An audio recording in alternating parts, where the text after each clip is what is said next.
नाज़रीन, आपको खबर दे रहे हैं मेहर की, जहां सिंध के सीनियर सियासतदानों का सियासी सूरत-ए-हाल पर तबादला ख्याल किया गया। इस हवाले से मजीद जानिए इलाही बख्श नसरुल्लाह सलंगी की इस रिपोर्ट में। मेहर में सिंध के सीनियर सियासतदान, साबिक वफाकी वजीर बिजली और पानी, साबिक CM सिंध और PTI रहनुमा लियाकत अली खान जतोई का सियासी सूरत-ए-हाल पर तबादला ख्याल किया गया। सिंध प्रेस क्लब मेहर के सहाफ़ियों ने एकता TV न्यूज़ के नुमाइंदे से कहा, मैं नहीं आऊँगी, और उसका ये सबूत था कि मेहर में इन्होंने लोग इकट्ठे किए, जमा किए थे 2-3 हज़ार। खैरपुर नातन शाह में ड्राइवर को कहा कहीं नहीं रुकना है, 7 पे गई कलंदर शहबाज के मज़ार से क्योंकि उनके साथ हमारे मरासम थे, ताल्लुकात थे, एक दूसरे के लिए इज़्ज़त और एहतराम था, एक दूसरे के घरों का एहतराम था। सियासत एक साथ की है। मेरे तीनों दादा मेंबर थे बाम्बे काउंसिल के, और बेनज़ीर साहब आगे भी जो दादा थे वो सर शाहनवाज भुट्टो साहब मेंबर थे बाम्बे काउंसिल के। उनकी ज़मीन के कोई खाते शाते चेंज हुए थे। मैं तब चीफ मिनिस्टर था, तो मुझे मरहूम बेनज़ीर साहबा ने मुझे फ़ोन किया, रही है क्या हो गया भाई, आपके होते हुए ये सारे मेरे खाते शाते चेंज हुए। फिर मैंने DC कलेक्टर्स को लगाया था कि उनका अपना जायज़ खाता है, वो आप क्यों चेंज करें, वो ठीक करवाए। बहरहाल मैं इसलिए मेंशन कर रहा हूँ कि हमारे इतने अच्छे ताल्लुकात थे, इन्होंने बिगाड़ दिए।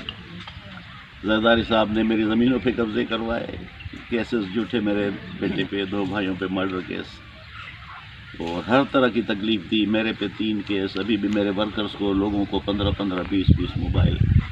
ये साहब जब जेल में थे, मैं चीफ मिनिस्टर था, उस वक्त बाबा ने, उनकी भी खोदगी हो गई है, मैं उसके लिए गलत बात नहीं करूँगा। अल्लाह ताला जन्नत फिरदौस में उनको भी जगह दे, हाकिम जरदारी साहब को भी जन्नत फिरदौस में जगह दे। बाबा के साथ ताल्लुकात थे, तो कहा कि जी एक ही मेरा बेटा है, हमने वोटों में से शादी की है, अब वो आप मेरे लिए वो चीफ मिनिस्टर उसका ख्याल रखें। हमने उसको सहूलतें दी जितनी हो सकती थी, लेकिन चलेंगे भी अच्छा है कि इनकी वजह से हमने सितम खाए, तकलीफ़ें उठाई। 13 साल से अल्लाह ताला की मेहरबानी है, दोस्त साथ हैं। हर इलेक्शन में 20 से 25 हज़ार वोट बढ़ रहे हैं, कम नहीं हो रहे हैं। ये क्या है? ये गरीब लोगों की मेहरबानी है, नंगे पाँव लोगों की मेहरबानी है। और आज मैं ये समझता हूँ कि देखें, इमरान खान को मौका दें ताकि वो अपना टेन्योर पूरा करे, उसके बाद फिर इलेक्शन हो जाए, डेमोक्रेटिकली जो आप चाहते हैं वो कर लें। और मैं तो ये भी कहूँगा कि सियासत वो सियासतदान ही करें, सियासत का काम सियासतदानों का काम है। To watch more videos, please subscribe to our YouTube channel and click the bell icon.